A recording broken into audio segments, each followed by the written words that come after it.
বন্ধুরা আসসালামু আলাইকুম। ছোট্ট একটা মাসলা নিয়ে আসলাম। সেটা হচ্ছে, মানুষ যখন মারা যায় সে কি বুঝতে পারে যে সে মারা গিয়েছে?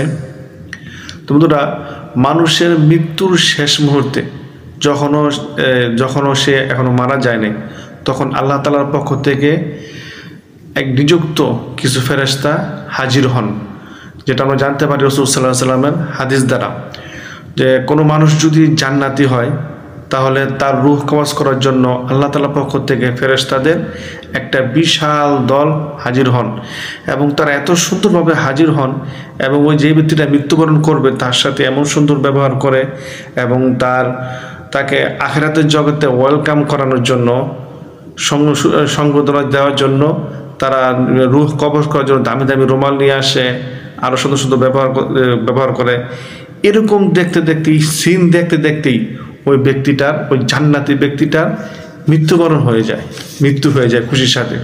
কারণ তারা সারা জীবন ঈমানের উপর অটল ছিল, তারা তাকওয়ার উপর অটল ছিল, তারা হারাম কাজ থেকে বেঁচে থাকার জন্য সংগ্রাম করেছে।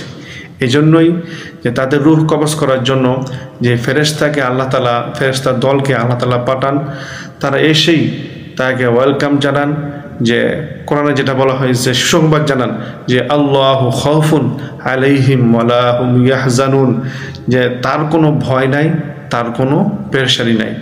এরকম সুন্দর সিন দেখতে দেখতেই তার মৃত্যুবরণ হয়ে যায়।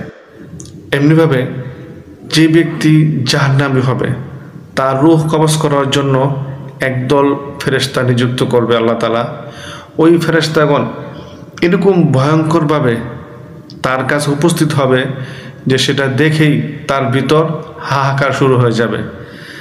তার কাছের লোকরা সেটা বুঝতে না পারলেও যে ব্যক্তিটা এই কিছুক্ষণ পরে মৃত্যুবরণ করবে সে সেটা নিশ্চয়ই বুঝতে পারে।